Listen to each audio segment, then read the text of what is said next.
Hey, Brian from SnakeBytes here. I'm at Animal Park Care and Rescue. They do a great service by taking in unwanted pets and animals that people can no longer care for and giving them a great home for the rest of their life. We're going to highlight some of their cool animals and the cool stories. You're watching SnakeBytes.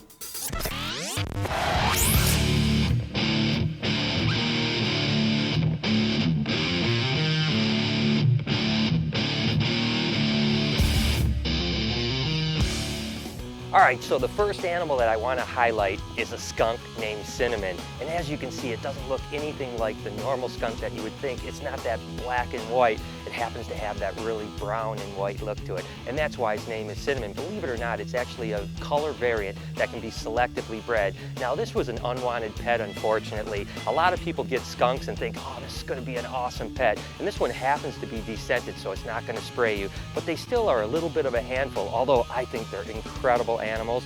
Unfortunately, sometimes people get them and they just can't handle them anymore and they end up like places like this. But you can certainly tell that Cinnamon is having a good life here. Which one of BHB's animal mascots was a rescue? A. Satan the Burmese python, B. RJ the three-legged alligator, or C. Sunshine the Burmese python? Go ahead and answer down below and check back later in the show to see if your answer was correct. Well, certainly the American alligator happens to be an animal that gets rescued an awful lot. We actually have 3 rescued American alligators, as you guys certainly know. And a lot of people get them as their babies and they think they're just so cute. But let's face it, they start to grow fast, and when they get bigger, they require a lot more size, a lot more space, and a lot more attention. And they end up in rescue places like this. But as you can see, it's being taken care of real well. I just love my American alligators. Now this is one amazing animal right here. This is a timber wolf, and his name is Bandit. It certainly reminds me of my Siberian husky dog, and this certainly is an animal that I can get used to being around. Now, unfortunately, timber wolves are a little bit more aggressive than normal dogs, obviously, and this guy actually bit a few people, and that's why it ended up being rescued out. But as you can see, Bandit is just a super beautiful animal, and I'm so glad that it has a place that it's going to be cared for the rest of his life. Good job, Bandit, come here. This is a really cool animal. This is a Moluccan cockatoo, and big birds happen to have an interesting story because they live so long and they're actually quite a bit of work. So what happens is people typically get them thinking they're going to be a really cool pet to have, and 8 or 10 years later they realize, holy cow, this is a lifelong commitment. And oftentimes right around that time period is when they want to get rid of them, and they come to rescues like this. Now, I'm told Zoe is somewhat of an escape artist, as well as likes to let other animals out. She'll actually go around and take the locks off other cages and hide them back in the food dish. So Zoe is definitely a really cool animal. Can you do something for her, Zoe? Yay!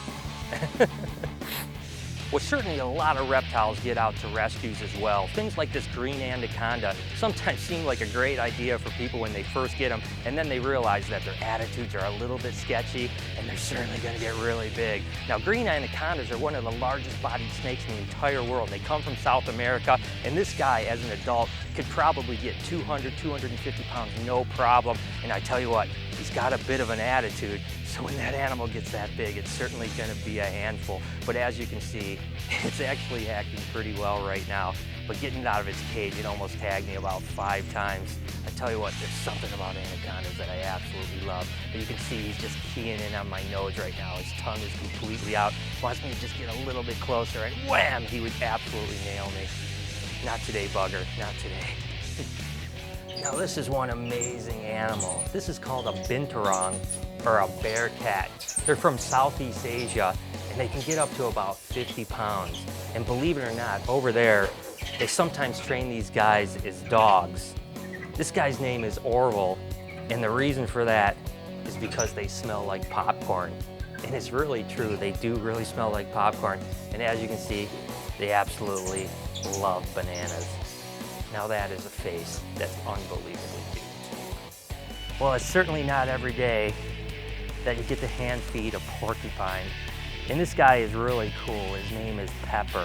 And you can certainly see why, because of the way he looks.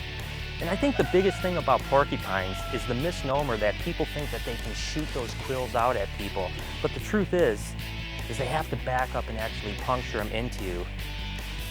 And he's just a really, really amazingly cute animal. But certainly, you can see how this is probably not a pet for most people. And when someone makes the mistake of trying to own one of these, oftentimes they end up rescuing these out. Now, Pepper was actually born here, and his mother was a rescue. And I tell you what, it's just a really cool experience to be holding food, hand feeding a porcupine so close. They certainly get a bad rep for being dangerous mean animals, because certainly they're far from that. What a cool animal. Charlie is a mountain lion, and believe it or not, it's considered a small cat variety, even though it's absolutely huge. And the reason it's considered that is it's the largest cat that can actually purr. And standing this close to Charlie, you can actually hear him purring, which is actually pretty amazing. It's just like a huge house cat, but is purring away. Now, Charlie actually came from Ohio, Columbus, Ohio, where someone had a pair of mountain lions and were surprised to see that they had babies. Go figure, right? But once they had babies, they weren't sure exactly what to do with it, and one of them ended up here where he's going to spend the rest of his life. Now, as you can see, Charlie is a super tame animal, and he certainly isn't trying to take my hand off or eat me or anything like that. What a beautiful, beautiful animal. Oh, you can see how playful he is. He's just trying to grab me and hold on. He's so powerful. What an absolutely cool animal. Now, it spends the day back in this enclosure here to keep out of the heat, of course, and really they're more of a nocturnal animal. You can see with those big eyes how they can be nocturnal. It has a really cool outdoor enclosure where it's going to spend the evenings and nights. But I tell you what, Charlie is one cool, cool animal. Not all rescues come from private individuals. Zoos sometimes have surplus animals as well that need to find homes for them. Now, these are Himalayan black bears. They came from a zoo down in Virginia, and they didn't have enough space to keep them, so they sent them up here. And as you can see, they absolutely love donuts. Although I'm told they get a good variety of fruits and vegetables, very little on the meat content, because it can sometimes make them a little more aggressive. But I tell you what, they are absolutely crazy animals to be this close to.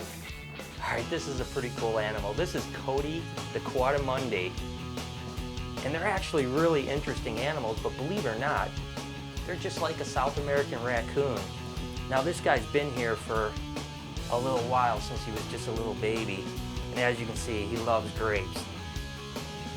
And they're pretty unique animals. And again, most places in America, you're not allowed to keep raccoons.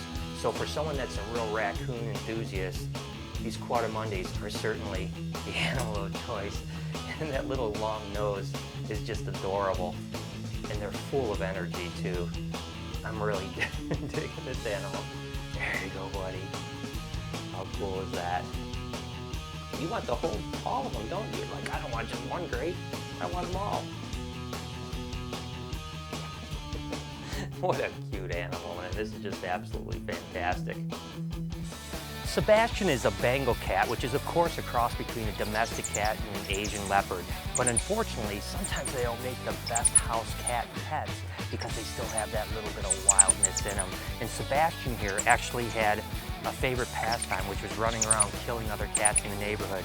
So ended up going out to rescue, and now he'll spend his time here, and he certainly is really happy. I tell you what, this has been an awesome time, and there's so many amazing animals here at the rescue. It's great that there's places like this that are willing to give animals that need a home, a forever home. I've had a great time. I hope you guys have enjoyed it as much as I have.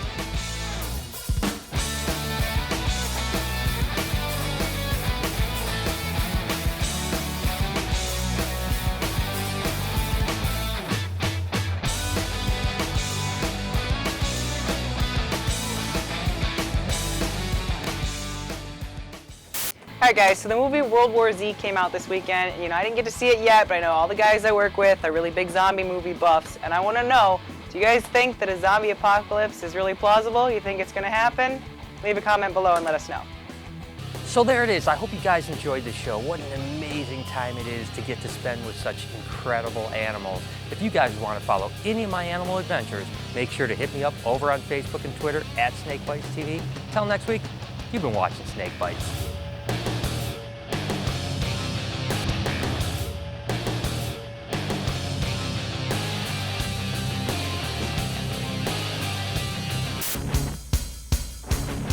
Which one of BHB's animal mascots was a rescue? If you answered B, RJ, the three-legged alligator, you're absolutely correct. Good job.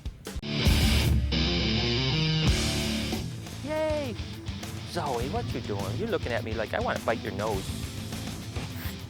Yes? Yes, Zoe, what do you got? Yes? Yes, Zoe, yay! You're so puffed up. What you doing, Zoe?